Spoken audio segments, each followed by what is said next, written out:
porque es muy fácil poner jugadores jóvenes, y acrecentar la lista de debutantes. Lo que hay que hacer es poner jugadores jóvenes y que no fracasen, porque poner jugadores jóvenes para demostrar que no sirven, esa no es la función. La función es poner jugadores jóvenes para demostrar que sí sirven. Buenos días, buenas tardes, buenas noches. ¿Qué pensaron? ¿Que era otro programa? Hoy empezamos un poquito distinto, empezamos escuchando realmente una persona más que interesante, Marcelo Bielsa, y vamos a tener algunas vocecitas más que hemos robado por ahí, porque son interesantes escuchar por un tema tan, pero tan importante. Desde acá, impulsando fútbol femenino de Impulso para Mejorar, Carla Facciano. Hola Carla, bienvenidos, bienvenidas. Los saluda Daniel Domínguez para hablar de las etapas formativas, ¿no? Los procesos y este apuro que tenemos como hinchas, como fanáticos, como periodistas, como personas que creen que todo se hace con lo que dura un reel de Instagram, porque hoy más o menos pensamos que todo sucede en 1 minuto y medio. No, hay que trabajar, hay que entender, hay que comprender y sobre todo hay que conocer para generar que él o la futbolista llegue a la primera división formado. Muchísimas aristas para debatir, por ejemplo, ¿qué entendemos por formación? Sí, en uno de los programas más viejos lo habíamos adelantado porque justo tuvimos un programa especial con 2 formadores. Exactamente. Y hablamos de esto y algo insinuamos que lo íbamos a volver a tratar y me parece que es importante porque en esta vorágine del éxito, de que el éxito es ya, no podés esperar. Tiene que salir y triunfar. ¿Cuánto daño le hacemos a los niños y a las niñas? Y esto nos salió por un caso especial que lo vimos hace poquito en la primera masculina. Sí, el mundo del fútbol argentino habla de Mateo Polonio, 14 años, debut en Deportivo Riestra, un equipo que desde mi punto de vista no reúne nada de la esencia del juego, nada de la esencia del fútbol, sino que es una cuestión mucho más ligada al marketing, a las sociedades anónimas que también hemos hablado en Impulsando Fútbol Femenino. Me parece que tenemos que también contextualizar el por qué se dio ese debut, el entrenador que se prestó para eso, pero sobre todo no podemos perder de vista al chico, 14 años. Claramente, pongámonos en el lugar, ¿qué hacíamos nosotros en 14 años? Y si hubiésemos estado preparados psicológicamente y físicamente para jugar en una primera división. La respuesta seguramente del otro lado en sus casas será que no, porque no estamos desarrollados, porque no estamos maduros, porque recién estamos entendiendo qué nos está pasando en nuestro cuerpo. Imagínense entender lo que pasa a nuestro alrededor. Yo, perdón Carla, pero digo, a Mateo Polonio lo han usado para una cuestión absolutamente económica. Sí, estoy pensando, porque la realidad es que si no hubiera habido una reglamentación que prohibiera que menores de 14 años no pueden jugar en la primera, y pienso que como vivimos en esta locura, habría debutantes de 12, 13 años constantemente en la primera, porque queremos sacar jugadores como si sacamos empanadas, disculpen el término, pero que queremos sacarlo rápido porque es la salvación del club, es la salvación de la familia, es la salvación de él y el proyecto de él, porque cada uno tiene, las edades por algo están y cada uno tiene su proceso, en cada edad tiene que cumplir ese proceso. Si no lo cumple, son traumas o cosas que pueden traer después cuando sos grande. Los procesos hay que pasarlo, cada año hay que vivirlo en la edad que la tenés. Y creo que a veces apuramos tanto esto. Y lo que vos insinuás es peor. Porque haber usado una criatura con los intereses que hay en el fútbol, y no lo dudo, porque estamos hablando para colmo de un club en el cual está metida el gerenciamiento y en el cual necesita también recursos o vender algo que le está haciendo mucho daño al fútbol. Te sumo algo más. El dueño, que es el dueño de una bebida energizante muy conocida, no le importa. Y mirá cómo se relaciona que en Argentina hay alerta, ¿sí? Hay una gran preocupación por el crecimiento de los adolescentes consumiendo bebidas energéticas.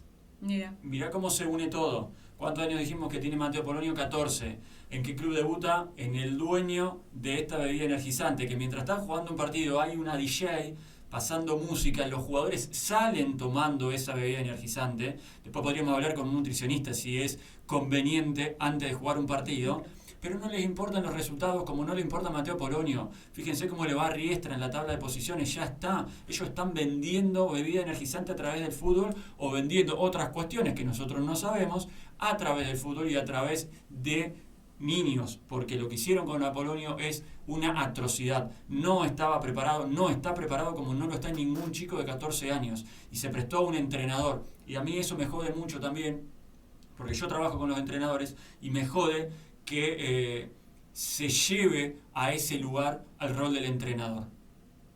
Y de verdad me molesta mucho, porque ahí tendríamos que ya tener que hablar de la intervención del sindicato, de entrenadores, tendríamos que hablar de un montón de otras cuestiones, con otro tipo de cuidado. Pero en Argentina, como pasa todo el tiempo, y nos da lo mismo todo, en algún momento tenemos que frenar. Lo decía Bielsa, ¿sí?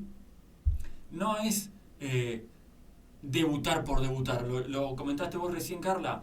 ¿Cómo continúa ese chico o esa chica que debuta? ¿Qué le vamos a enseñar?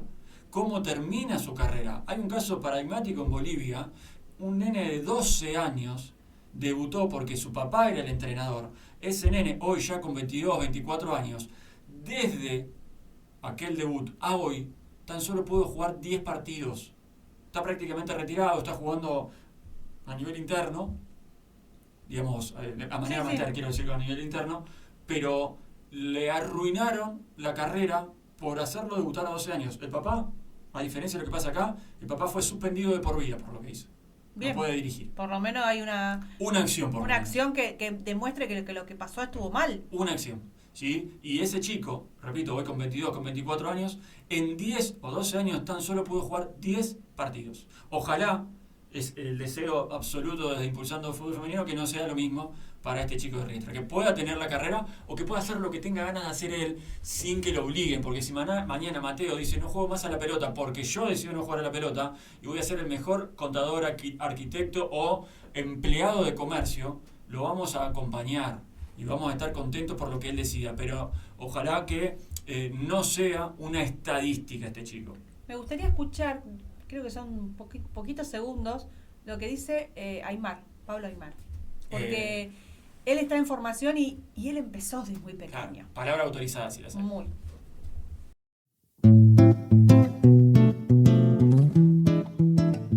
La importancia de que se cumplan los procesos y los tiempos de entrenamiento con los chicos tiene más que ver con su crecimiento que con lo que pueda eso influir en un torneo. Mientras más tiempo entrenen en lugares buenos, con compañeros buenos, más van a crecer. Los procesos. Respetar los procesos. Qué palabra autorizada, Pablo Aimar, en el cual él ha vivido todo eso, pero y sabe con su experiencia lo que necesitan los chicos en esa edad. Pablo Aimar en 1997 no jugó la final de Malasia, el sub-20, porque así lo decidió el entrenador, y porque daba ventaja además con la edad. En este caso Aimar era más chico que una sub-20 y Esteban Cambiaso, Cucho Cambiaso también, tenía apenas 16 años el Cucho en esa época, y entendió todo desde el primer día, ¿sí? No creía que por jugar en una selección o por ser titular algunos partidos estaba ya justificada su permanencia en el 11. También tiene que ver mucho la docencia, lo vimos y lo charlamos con Octavio Larrea de News All Boys y con Mauro Palacio de Rosario Central, uno del sub-14 y otro de el sub-19, ¿sí? Técnicos docentes, técnicos formadores, muy claro en cada uno de sus conceptos. Eso también tenemos que revisar, ¿no? ¿Quiénes acompañan en la formación a nuestros y a nuestras futbolistas? ¿Desean ser docentes, educadores y acompañar los procesos? ¿O se quieren mostrar solamente para que lo tengan en cuenta en una futura primera división del club X? Yo creo que desde mi experiencia, no voy a generalizar, pero desde mi experiencia son mucho más estos segundos casos, los que están en inferiores porque están y no porque quieren ser docentes. están en inferiores porque encuentran un lugar y dicen, bueno, si ganamos tal o cual copa, si ganamos tal o cual partido, quizás me puedo mostrar un poquito más, para que me tengan en cuenta en la primera división de mi equipo o de otra liga. Y no les interesa tanto, vamos a ser un poquito cuidadoso, no les interesa tanto esto de los procesos. No se dan cuenta que los niños y las niñas que tienen a cargo tienen emociones, sentimientos, necesidades, errores. ¿Cuántas veces fuimos a la cancha a ver partidos en etapas formativas y escuchamos las barbaridades que salen desde la tribuna y desde el banco de suplentes a esos chicos y esas chicas que están entrenando en vivo? Porque digo, lo que vos practicás después lo reproducís en un partido, claramente no es lo mismo, con las emociones, con los miedos, con la gente que te grita, que te insulta, que te presiona. Bueno, tenemos que revisar mucho esa etapa de las formativas. Y estamos en fútbol femenino y no hablamos del fútbol femenino también. Porque acá también ha pasado. Tenemos ejemplo acá en Rosario que ha pasado de hacer debutar a una nena y el proceso que ha recibido el llegar a debutar. En el fútbol femenino creo que en años anteriores se ha habido una etapa de mujeres grandes, jugadoras grandes que están jugando y empezaron con esta formación ahora que el AFA obliga a la sub-14, a la sub-16, sub-19, este proceso de tener la parte formativa que no teníamos antes. Y creo que ahora se está viendo más debutando jugadoras de 14 años en los planteles de primera. Que también, acá en Rosario hubo un caso que hubo un resquemor o un ida y vuelta con distintas opiniones, que fue la arquera de Rosario Central, Paulina Prile, que estando con 12 años, ella ya empezó a entrenar con la primera y debutó apenas cumplido los 14 años. Sinceramente, que seguramente que si hubiera estado no hubiera estado prohibido que fuera el debut fuera menor de los 14, ella hubiera debutado antes. Con esa ansiedad que uno tiene de querer el triunfo. Y bueno, pero es un caso interesante para ver porque fue un proceso distinto, fue un proceso que la jugadora estaba en el club, que ya hizo un proceso de entrenamiento con la primera y también hasta se cuidó en el debut, qué partido debutaba, con qué responsabilidad podía debutar. Y creo que también ese crecimiento le ha ayudado para ahora, hoy por hoy, ser la arquera de la sub-20, de la sub-17 y sub-20 de la selección argentina. Hace muy bien en contextualizar primero y principal porque en el fútbol femenino en etapas formativas hasta no hace mucho había un gran agujero negro, ¿no? Un bache enorme entre las niñas futbolistas, las niñas deportivas que tenían 12 años y estaban jugando en su club de origen y después no tenían divisiones formativas, ¿sí? Y al superprofesionalismo, mal llamado superprofesionalismo, o lo que nosotros conocemos como semiprofesionalismo en el fútbol femenino, jugaban y siguen jugando mayoritariamente futbolistas de 25 años para arriba, por ese gran bache, por todo lo que no se hizo antes. Entonces teníamos nenas que no tenían espacios en sus clubes formadores después de los 12 años y futbolistas casi sin formación juvenil con 25 hasta 40 y un poquito más también en primera división. Y en ese contexto es donde aparece el caso de Paulina Prile, una arquera ya, cuando uno dice si el fútbol se entrena o se aprende, bueno, Paulina es un gran caso que todo lo que sabe lo trae consigo desde la cuna prácticamente. Los entrenadores de arquero que la van conociendo, obviamente la ordenan, le enseñan, la acompañan, pero los genes de arquera los trae ella y es una de las arqueras que seguramente si se dedica a esto será su deseo a lo largo de su carrera. Va a dar que hablar en el mundo del fútbol femenino, no tengo ninguna duda, porque la capacidad tiene y de sobra. Pero en ese contexto es donde aparece el nombre de Paulina, en un momento donde Rosario Central tenía a Vanina Correa convocada, a la arquera suplente Agustina Sánchez con rotura de ligamentos, operada, bueno, y en un torneo que ya estaba llegando a su fin, en un partido, y también en un puesto, no es lo mismo, en la mitad de la cancha, en el juego, en el roce, como en el arco. No digo que sea más sencillo, ojo, ¿no? No, pero no tendría o no tiene el mismo roce, el mismo cuerpo a cuerpo que en cualquier otro sector del campo de juego. De todas maneras, me parece que es un caso testigo en cuanto a los procesos. Sí. Pero digo que también se cuidó con esto de que en qué partido, sin la responsabilidad que pueda y sin las expectativas que se podían generar. Pero también, no solamente en Central, en River vienen trabajando mucho con las inferiores, igual que Platense, y han debutado jugadoras de 14, 15 años en sus equipos. Pero también lo mismo, llevan ese proceso del trabajo en el club, que creo que eso es lo importante. Cuando vos tenés planificado cómo llevar adelante la formación de tus jugadoras o tus jugadores, creo que no es tan grave a lo mejor hacer debutar a un jugador o una jugadora a una temprana edad, pero si llevó el proceso para que eso se presentara. No hacerlo por algo que te convenía, por alguna... Ahí está. ¿Para qué lo hacemos? ¿Para qué lo haces? Eso es el tema. Claro. ¿Para qué? Porque yo también recuerdo muchos jugadores del masculino que debutaban y esto va a ser, nos va a llenar, vamos a pagar por verlo, nos va a llenar de plata y después pobre jugador. O no llegó a la expectativa o tuvo lesiones que los acompañaron y que no pudieron desarrollar todo el potencial que tenían. Esas expectativas que generamos, esa necesidad que generamos, también es muy importante. Hay uno de los otros audios que vamos a pasar, que también robamos, pero como internet es tan abierto... Es de todo. Es de todo, de un maestro también. El caso de Messi. El caso de Messi, pero antes quería, también por el caso de Messi, y que lo va a hablar el maestro Peckerman, que también hay leyes que protegen a los jugadores. Porque la realidad es que hoy por hoy, transferir a un jugador menor de edad fuera de tu país a Europa o a otras ligas no está permitido. Pero ¿cómo que no está permitido? Pero si yo he visto que Messi fue hasta debutó. Sí. Pero hoy por hoy tiene que estar acompañado con que la familia tenga la decisión de vida de irse de su país. Hoy no es, por más que lo dibujemos, porque también eso se dibuja. Sí, hoy no pueden ser... hoy se quiere proteger eso. Ningún jugador menor de 16 años puede ser contratado. Exactamente. Real Madrid, Barcelona, Real Madrid con Hendrik y Barcelona con Vitor Roque hicieron un seguimiento, llegaron a un acuerdo y los futbolistas, bueno, en el caso de Vitor Roque más grande que Hendrik, pero Vitor Roque pudo viajar una vez que cumplió esos 16 años. Mayores de 16 años pueden ser contratados.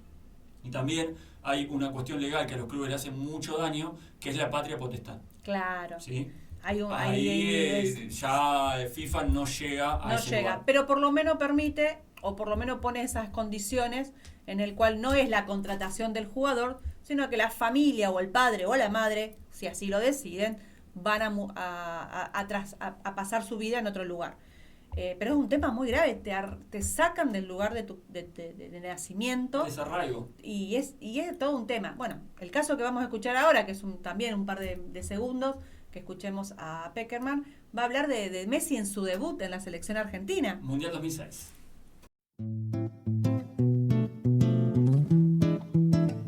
En ese momento, en ese mundial, él cumplió ahí los 19. Yo sabía que tenía un equipazo y yo noté un chico que escuchaba y que estaba en un momento raro, porque él no había hecho inferiores en Argentina. Él no vivió vestuarios argentinos. Él creció en un ambiente muy distinto. Y después vos te tenés que integrar a una selección como somos nosotros, la eliminatoria que son tremendas, que la forma que se juega, que por ahí todo es tan distinto.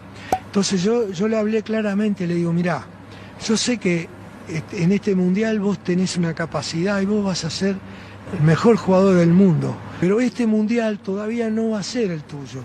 Esta es tu aparición y vas a jugar porque todos los minutos que yo te pueda poner, de acuerdo a las situaciones de partido, vas a estar, pero te tiene que servir para escuchar, para hablar con los muchachos grandes. El vestuario argentino es fundamental. Tu mundial es Sudáfrica, no tengo ninguna duda, y vas a jugar por muchos años en la selección. Pero con toda esa apuesta, la imagen que quedó es que él no entró ese último partido, en el último cambio. En ese banco quedaba todavía Pablito Aimar, quedaba Saviola, que había jugado muy bien, pero ese partido no fue titular. Teníamos un banco extraordinario.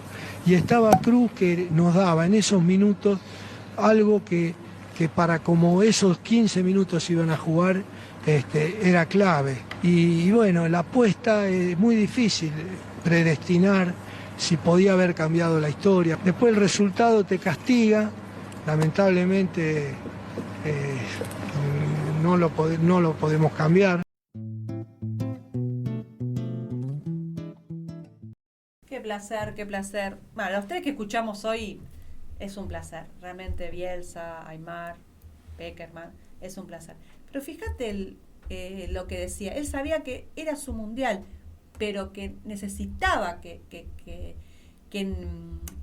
se cumplieran con los tiempos. Habla lo que mencionaste anteriormente, ¿no? El cambio de hábito, el cambio y el no conocer el contexto. Messi no había jugado profesionalmente en el fútbol argentino, conocer el vestuario argentino, dice Pekerman. ¿Sí? Entonces, el 2006 Pekerman lo lleva para que Messi, permítame en el término, se haga argentino, conozca a los compañeros, conozca el vestuario, y él le dice, tu mundial va a ser el de Sudáfrica 2010, entendiendo un proceso de 4 años. Pero tenía 19 años ahí Messi. Cumplió 19 años durante el mundial, Messi.